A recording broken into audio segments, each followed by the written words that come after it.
I don't use one indicator. No one should use one indicator to, make the big statement. But if you look at what we know, at least in the data now, they might revise, but what we know now, consumer spending is growing, income is growing, jobs are being added.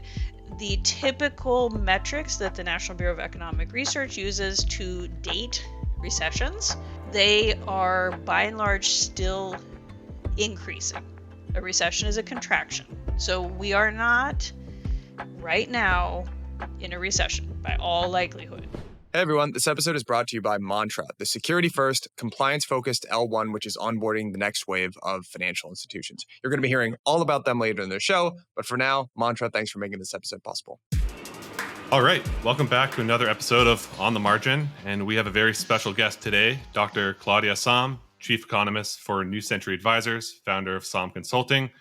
Storied background, having been a Federal Reserve economist, has been a senior economist on the Council of Economic Advisors for the Obama administration, and the renowned creator of what everyone's talking about, the Sahm Rule. Claudia, it's great to have you on the show. Great, thank you for having me. Great. Well, let's get right into it. I would love if you could just explain a bit about what is the Sahm Rule, what are the mechanics behind it, and providing some color and context to the fact that it was triggered most recently with the newest unemployment rate that came out just last week. I think it's helpful to start with why does it exist, right? So the Sahm Rule is a tool, one that I put together for a very specific reason, which isn't quite how it's getting used right now, but that's okay. In the thinking about how to best respond in recessions, so to stabilize the economy when things are really headed south. And I started at the Federal Reserve right before the Great Recession in 2007. I covered consumers, household finances, and that was that was awful. Like both in terms of the recession and then a very low and slow recovery. Part of that slow recovery, I think, in my opinion, and a lot of the studies that came after, is that there probably wasn't a sufficient response to try and get things back on track early on. And a particular focus of mine in my research and actually some of my forecasting work at the Fed was understanding fiscal policy. So then fast forward several years up to 2019, I participated in a policy volume at the Brookings Institution on ways to do fiscal policy more effective, recession ready, like getting ready for the next recession. And the idea of the volume was, well, let's put some things on autopilot. We have policies that we do in recessions. I've done a lot of work on stimulus checks, payments to households. Let's find a way to get them out as quickly as possible, design it ahead of time, Congress agrees ahead of time, and then when things get bad, you just hit go. All right, so that's the context, doing better fiscal policy, more efficient, more effective, take some of the politics out, and then, well, you have to have a let's hit go. Right? There has to be a rule that then sets off policy. And so what was named after me and now known as the Sahm Rule was very much a supporting actress in my policy proposal, because it was the let's turn on the relief. And it could be applied to different kinds of macroeconomic stabilization. Maybe now it helps give the Fed a little nudge to do something to take the ease up a little bit, but in essence that was. So then it's okay. When would it be appropriate to help stabilize the economy, help households, businesses? And I went and looked at what are patterns that are very common. These are just patterns, right? This is not a law of nature. It doesn't cause a recession. But I'm looking what happens in recessions, and my goal was not to forecast a recession, which there are, many, many, many people before me and now who that's their thing, is forecasting recessions. This was to say, hey, what is a very reliable way that we can say we're in a recession? Hit go on the relief. Okay, so that looking at the unemployment rate, small changes in the unemployment rate can be very bad, and they can build with momentum. People that don't have paychecks don't spend, then more people don't have paychecks. And we think even more broadly, the unemployment rate doesn't just tell us about how it's going for the unemployed. It tells us about how it's going for all workers. When the unemployment rate is high or rising, there aren't as many job opportunities. There aren't as many wage increases. People aren't out spending as much. Again, so it is a, you can't just pick any one statistic on the economy and be as able to capture our booms and busts as the unemployment rate. It's not perfect, but there is a real powerful logic to it. And so, fiddling around with exactly what's the formula, like exactly how the change is calculated, what exactly is the threshold that would, indicate prior recessions. This, what's now known as the Sahm Rule, it's really good in history, right? So and it turns on in recessions, not outside of recessions. It's 1970 on. A few times before that, it turned on, but then a recession came not too much after that. So it's a very, by design. I wanted an indicator that if you're going to tie it to fiscal policy, I can say with a high degree of certainty, not total certainty, but high, this thing's going to work. Well, so last Friday, the Sahm Rule joined an ever-growing pantheon of really worked pretty well macro tools, and some that hadn't worked very well, macro tools that broke. Right, the Sahm Rule hit its trigger. So the unemployment rate, taking 3-month averages. So I do that because we don't overreact to 1 month of data. I think maybe on Friday there's a little bit of overreaction. Sahm Rule doesn't do that. It did see it, but it smooths it out a little bit.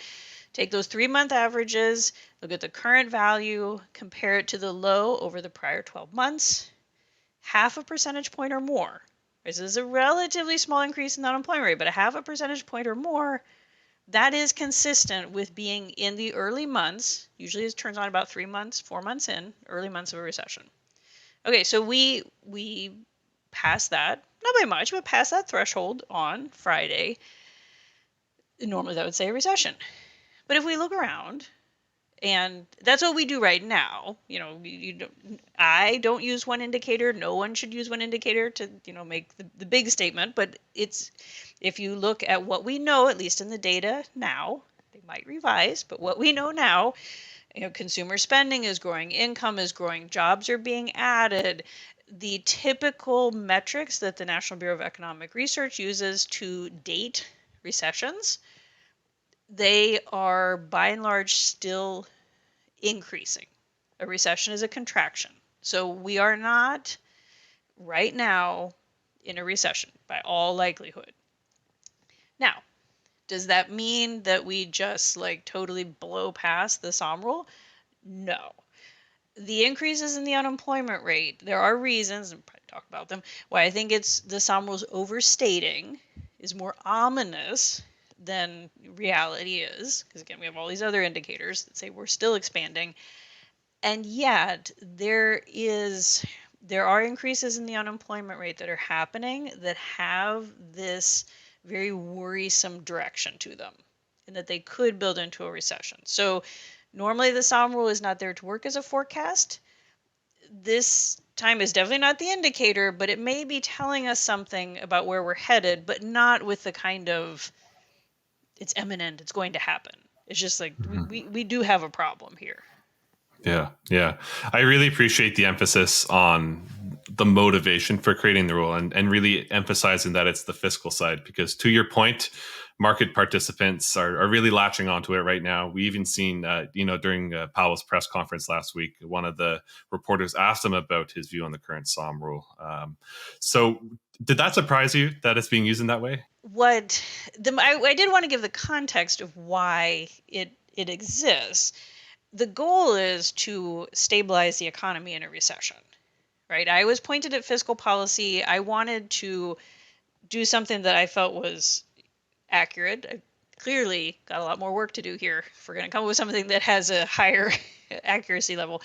With fiscal policy, you want fiscal policy can work pretty fast. You put money in people's hands. You do, give businesses breaks right away. There are ways that it can have very quick feed into spending and help soften the blow of a recession, or maybe really make it less severe.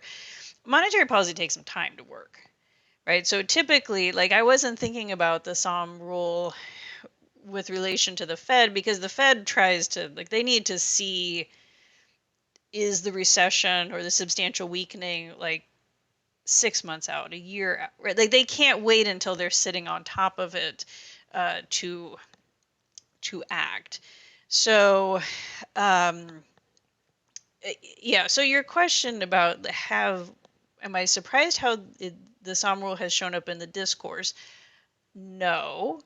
Uh, for the better part of 2 years, and since early in 2022, there's been a on again, off again going discussion about, are we in a recession? Is a recession coming? Is a recession inevitable?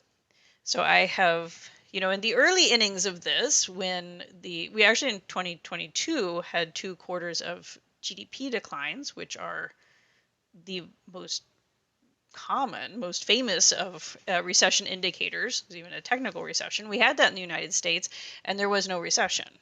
They were it wasn't broad based, it was inventories, it was export. Like, it was very COVID disruption tied.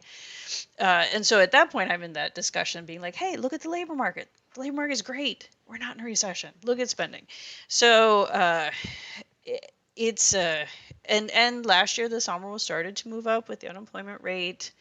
I mean, I have written about and spoken since 2022 in various settings about why the Sahm Rule might break this time.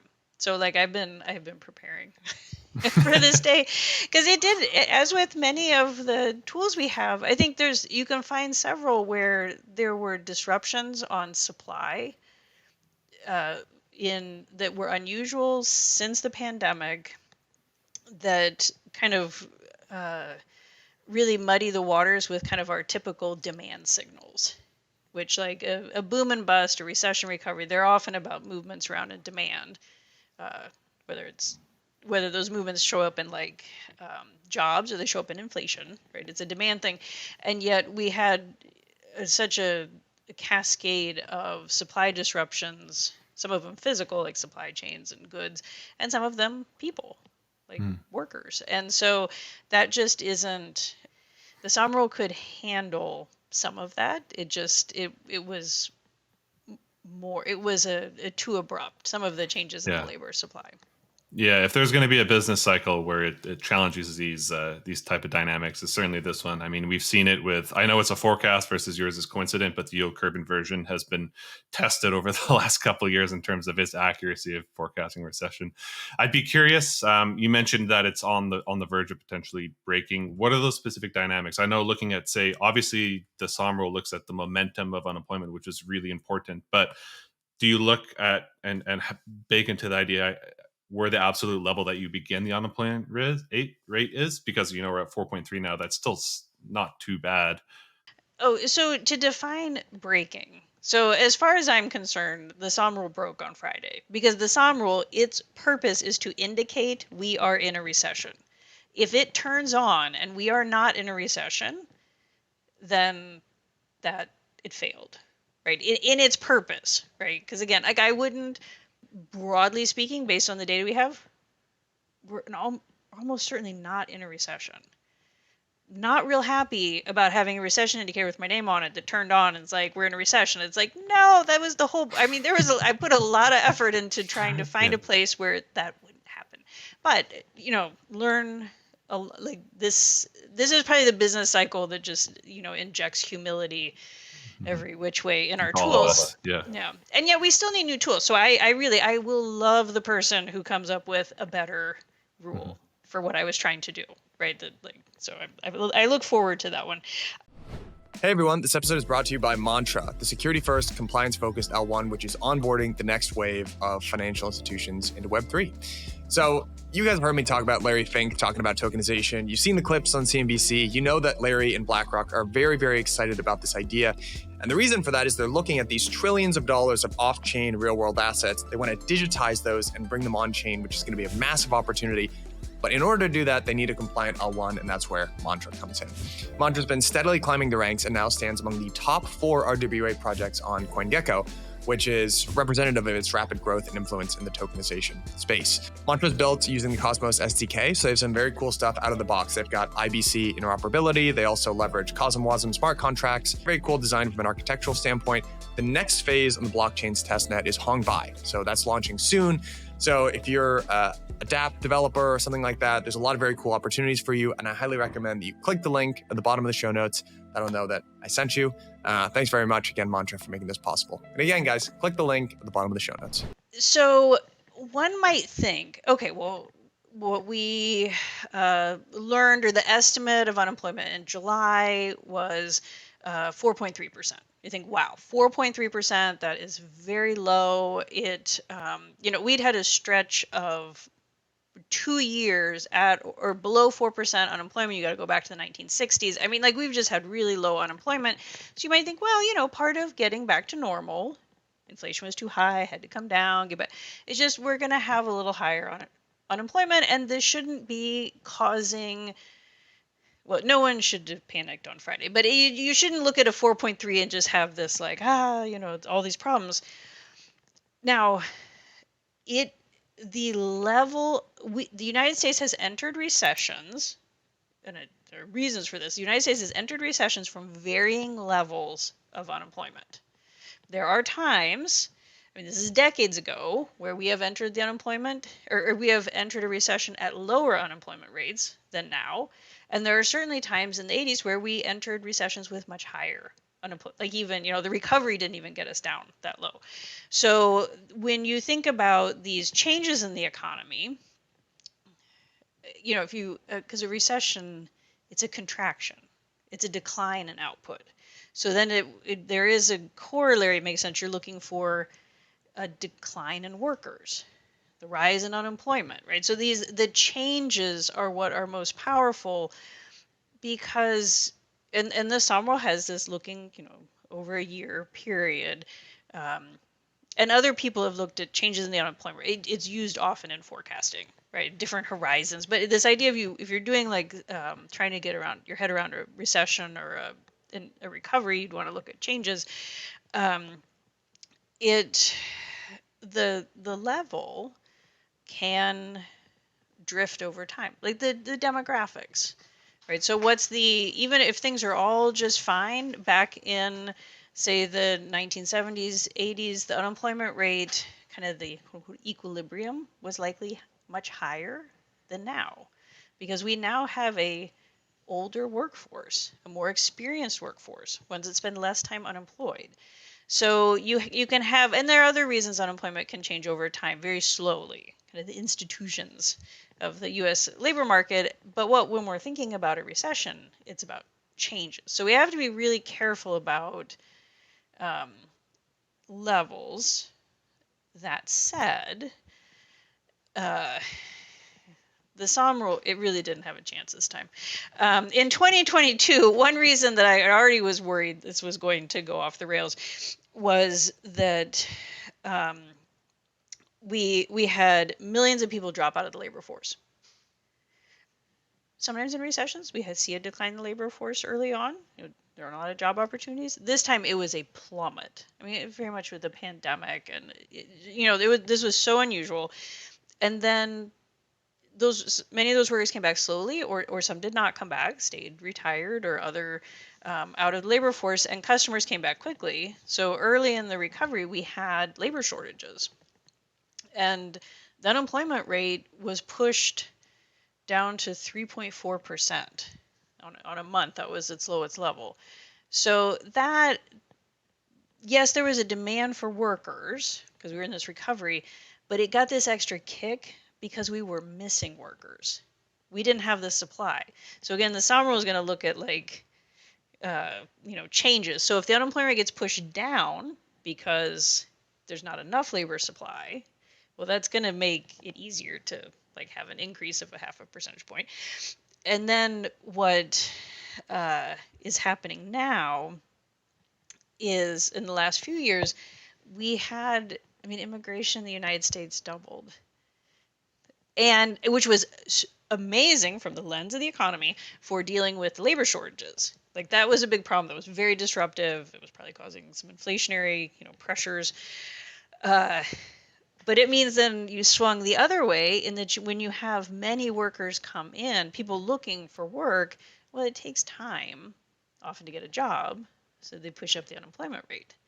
Now, as long as they then find a job, the unemployment rate will go up and then will come back down, and you get the extra bonus of you have more workers, so you can make more stuff, which means you're even less like that's not a recession. That's like more growth. So you had that labor supply piece kind of push down the unemployment rate, and right now it's pushing it up some, which means you get this change. That part is not a recession. That's we're in the process of adjusting. We didn't have the workers, now we have more workers. It's going to take time. The tricky piece is that in underneath that there is a slowing in the labor market.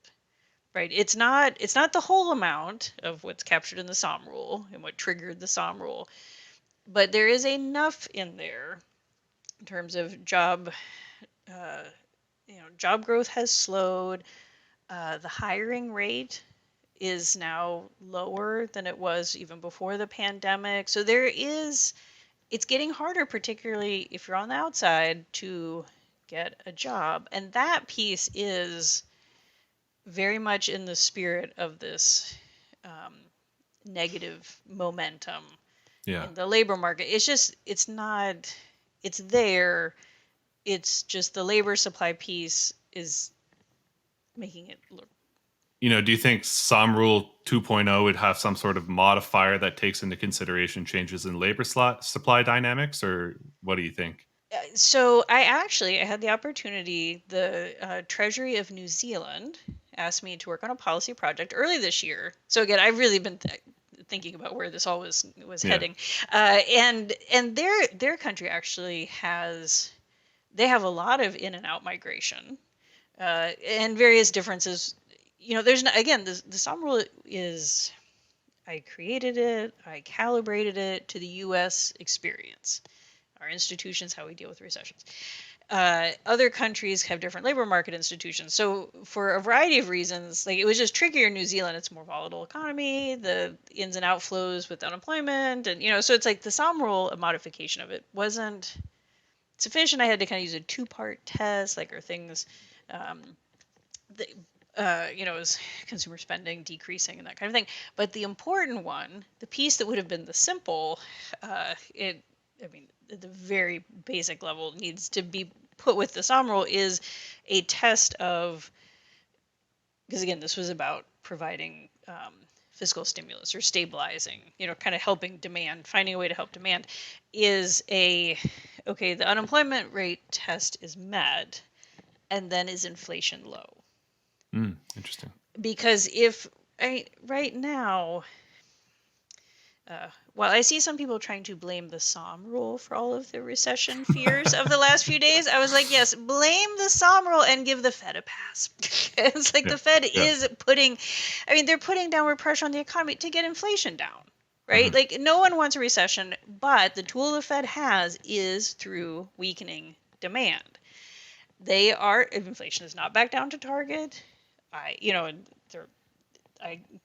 So you wouldn't want, essentially the slowing that we've seen, like it is intentional. Mm-hmm. The Fed's only trying to do and only should do what is necessary to get inflation down, but like they don't know exactly, right? Like this is not, almost, what, 28, $30 trillion economy. It's not like the Fed knows exactly, how much to turn this lever or that. So you wouldn't, if the slowing is happening in an attempt to get inflation under control, the last thing you need to do is like jump in and blast hundreds of billions of dollars of stimulus checks out, right? Like, so at the very least, it was just like, oh, that makes so much sense. But one should do even in that kind of an automatic stabilizer setting, one should do even better of trying to think about supply and pulling out. So I this is something I've been, trying to think through. And then it is also interesting to watch how it, a recession indicator is being used. So Totally. Well, maybe we can pull out of the minutia of, yeah. as Powell says, economic things, as he said, that's what Yes, they yeah, described it. statistical But things. let's talk a little bit about this recent jobs report that came out last week, and again, some of the cascading effects. It went to 4.3%, which was higher than the forecast. People are starting to look into the specifics of whether there was weather events affecting that unemployment rate. What was your read on that? And tying into your previous point about momentum, we're talking about specifics of Sahm Rule trigger or not, but it's obvious unemployment rates trend, and it's trending upwards right now. That's pretty clear. So what's your general read on that? The July employment report was a real disappointment, right? And it's not. It is so important to contain oneself when there's this unexpected 1 month, right? Because there's always measurement is extremely hard. That is, our statistical agencies, they put every effort into it, but this you think, well, okay, the macro tools like this have their own issues, but just trying to do simple things that we as data users don't probably appreciate much as well. There's seasonal patterns and calendars, and we want to take that out because we know every January essentially there's a recession in retail sales, but that's not helpful. We want to know, did it drop more than usual or not? And so you very straightforward things to take out those regular patterns are hard when the regular patterns haven't been regular, right? Like that. I mean, first and foremost, just we want this the next month. And there's a lot of assumptions, a lot of work that has to go into trying to get those month to month or those high frequency changes. And as much as we would like to forget the first year or two of the pandemic, were just really blew out of proportion and fundamentally changed a lot of our patterns, right? You did more in the summer because it was less of a health risk than in being indoors and services and goods, and those things have echoes in our numbers. So it's kind of, there's always, one should have a healthy skepticism of numbers, of the statistics, uh, and yet we still need to take information from them. They really are the highest quality source that we have. One very simple thing that I do, which made me still look at July and be disappointed, is take a 3 month average. Look at the 6 month. Look at the year. The trends are very important. Go under the hood. How broad based is, if there's a slowing in the job gains, is it showing up everywhere? Is it showing up in certain sectors? Right. It's really about. So to me, the context, the disappointment of last Friday is, in part, we had been seeing for many months, frankly, the last couple years, a gradual slowing in, say, job gains. In the last year and a half, we've seen a gradual drift up in the unemployment rate. And you say, okay, we're and Fed Chair Powell has talked about the U.S. labor market is normalizing, and it's strong, right? That we went from this really just firing on all cylinders, way too much, couldn't keep up, to look, it has moderated, and now we're back to where we were pre-pandemic, and that was a great labor market, and yeah, this is great. Okay, so but the problem with that is if the direction is slowing, then it's okay, what levels that out, right? Because if we keep slowing, then it's a problem. So we've been looking for some sign of, we're going to kind of stabilize, we're going to get in the growth path, and that was, and Powell saying we don't want to see any more weakness in the labor market, and 2 days later, well, that we actually just lived that the last month, and it was already happening, and so that to me is more of the looking for that state, kind of leveling it out. It didn't happen. Of course, the Fed they have quite a bit of, they have a big lever to pull in terms of the amount of space they have to lower interest rates, and because they are putting downward pressure, they can take some of it off. But yeah, so that's big picture, right, on it. In terms of the details, yes, that there July, there's going to be just some noise. I mean, these are surveys. They're not precise. The payroll numbers that we have so much focus on, the confidence interval, so kind of the statistical range around them, it's like well over 100,000 jobs, right? It would have been a huge difference if instead of 114, it was 214 on Friday. Everyone would have just made fun of the Sahm Rule, not like gotten, it wouldn't have had the. So, but again, that's why you look over a period of time and not just one. Yeah. And yes, there are, we want to understand the guts of things, especially when they're big, surprising numbers. We do spend more time, but you also don't want to explain it away. That there's like, and I guess one last thing I would say that, looking at this information, and this has been true not just on Friday, but we've seen this broad. There are a lot of different stories out there, right? I think there's a lot of uncertainty about where the economy is headed from people who, this is what we're paid to do, or we're well-meaning, well-intended. There are enough data points that are in tension with each other that it is pretty straightforward to tell there are some economists that tell you we could even be in a recession right now. Like maybe just all the numbers haven't like revised and all that. And then you can have people be like, no, the economy is growing strong. There's inflation risks, right? Like because there's so much tension. And what has been somewhat, I think, unusual is even within the labor market data, for many months, Friday was kind of an exception to this, but for many months there's been tension. Like one part of the employment report says things are good and others says it's bad, and it's just that I think that probably tells us that we are in this a little bit of a, not unstable in necessarily a bad way. It's just kind of like it hasn't quite. Maybe we're trying to settle into that balancing out. And it just kind of slips a little, then it pops up a little. But it's. I find it very difficult right now to, with the data landscape, and that is.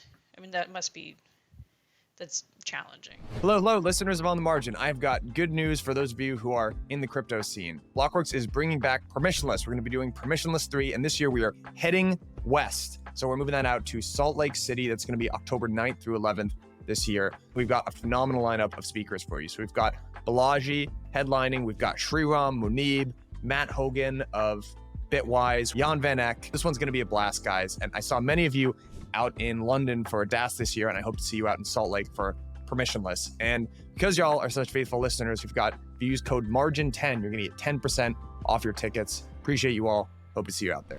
I mean, to your point, it's why it's so important to look at the data and aggregate, and also the trends and momentum of the data. And, maybe we can lean a little bit on your experience being at the Federal Reserve as an economist to understand a little bit better of the Fed reaction function. You mentioned, at the previous June meeting, the summary of economic projections, their year-end forecast for the unemployment rate was 4.1%. We're at 4.3%. Now, you can discuss about, the discrepancies between that, talking about potential noise from this month, but I'd love to hear a bit about how do you think they're reacting to that fact that, we're at 4.3 and their forecast is 4.1, concerning the fact that he has mentioned that he doesn't want to see any more, Fed Chair Powell doesn't want to see any more loosening of the labor market. The Fed will always say, and they are, that they're data driven.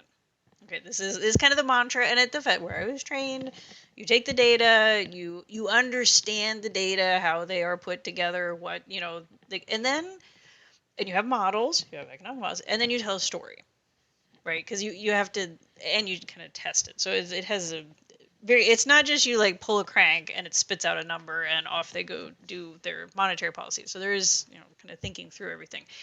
Okay, so the challenge, if we go back to 2022, when the Fed was like, oh, inflation is not transitory in the sense that we're going to just be able to stand by and it'll come down. I think it big picture was transitory, but it was like the time horizon was getting is uncomfortably long. So the Feds, we're going to step in, we're going to raise interest rates, get inflation down. Okay, so 2 years ago in Jacksonville, Wyoming, when they do their, the Fed summer Symposium. camp, yes, symposium, Summer yes, camp. they Powell's speech, it was his "There will be pain" speech, where he explained. I applaud his very direct communication, and empathetic communication. That in raising interest rates to get inflation down, inflation was a real problem. They had to get it under control, and there probably would be some jobs lost. Less spending, less demand. I mean, this is their tool, right? Is the interest rates, right? So giving people but the Fed had not been they didn't think the situation warranted, and I agree, a Volcker response of we're going to cause a recession. Like we have, we're just going to break this. But they did Powell recognized the higher interest rates are likely to cause pain. That is, there are various versions of this, but it fits within kind of a Phillips curve model. There's a trade-off of the inflation, the unemployment. Okay, so they expected below trend, slower growth, and then get inflation down. So 2 years later, we may be talking about recession risks, but we're not talking about a recession that happened last year, right? Like inflation came down markedly starting in 2023, in particular, and at that same time, growth was strong. I mean, last year we had 3% GDP growth, 3% consumption growth, inflation adjusted. Like that is not slow growth, right? And the unemployment rate stayed below 4%. So now it's like, that's great, right? Like you've got inflation come down, but it does cause a real, how did that work, right? Like, and we're not all the way through with inflation. So you start to, when the guideposts, like that was great. And we should all but not knowing entirely what it was. Some economists think, well, the Fed just stepped up and raised interest rates, and that essentially talked inflation down. Right? People knew, and so they didn't. I was like, oh, if it were that easy. But it is, there's this kind of, so does the Fed need to play tough now? Like, do they need to really hold their ground, or if they show, like they're going to back off and on inflation, or or these, I think it has a lot to do with this supply disruptions. But is that what's going to get us the last way? So I think watching the Fed, and so then to see them go into this much more data, we just want more inflation data.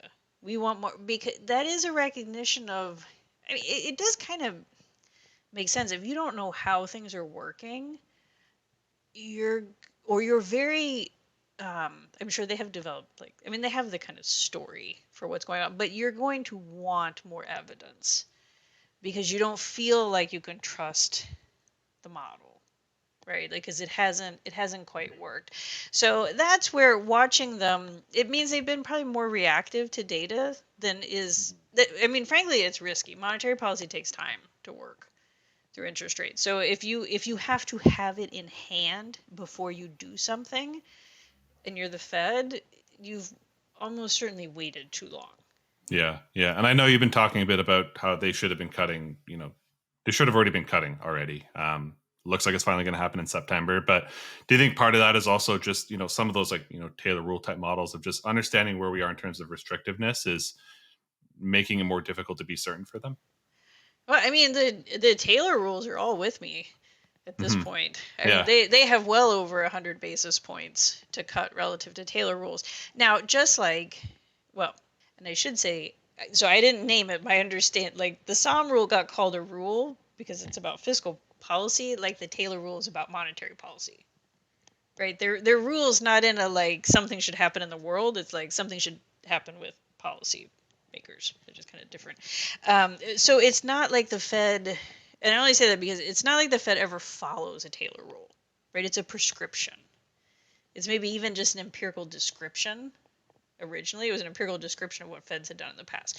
So there are many reasons, and I think one that the Fed has, leaned on right now is this uncertainty.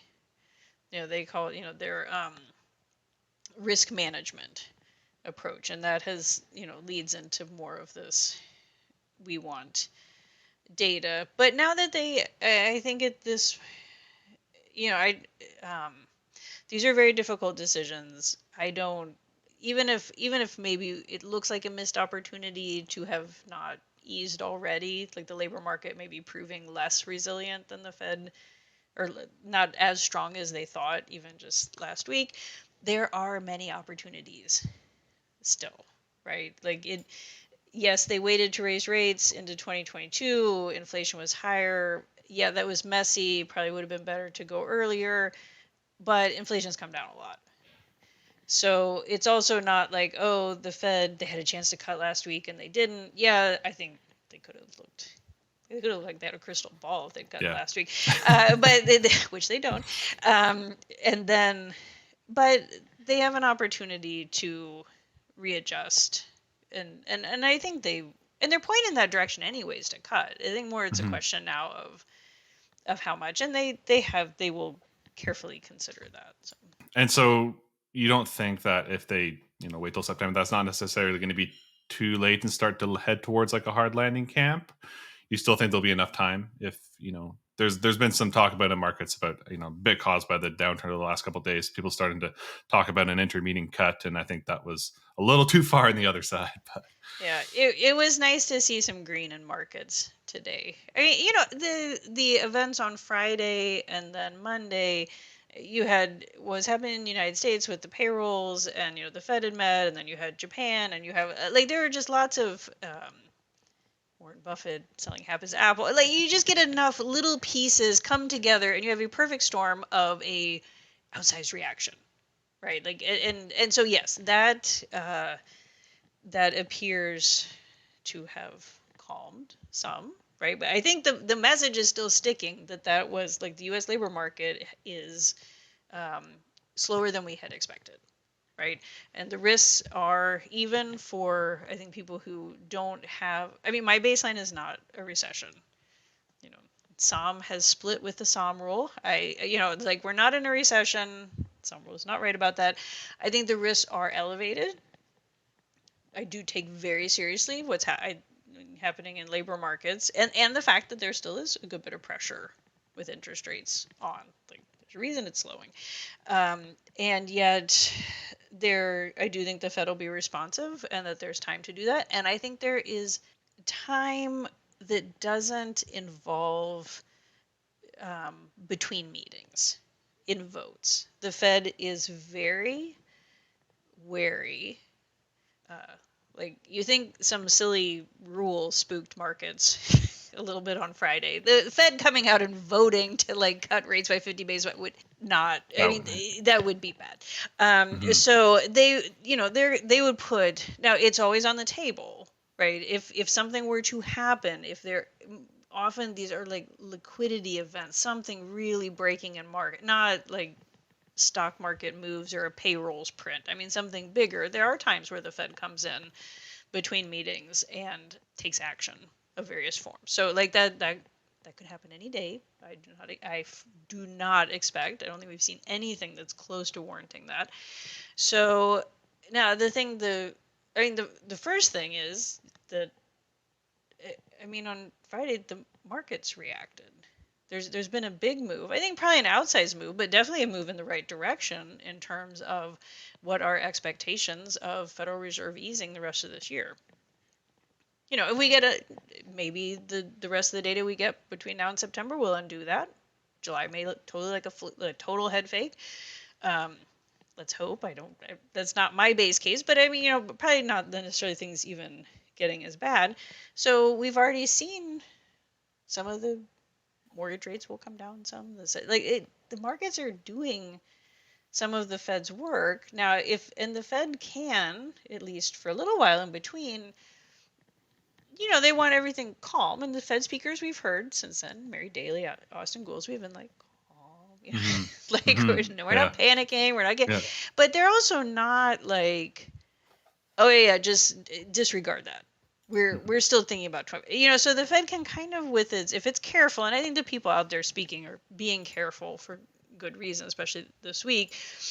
They can nudge a little bit, and Powell will speak in Jackson Hole later this month. That's another opportunity to kind of set expectations. And the Fed, better for better or worse, works through financial markets.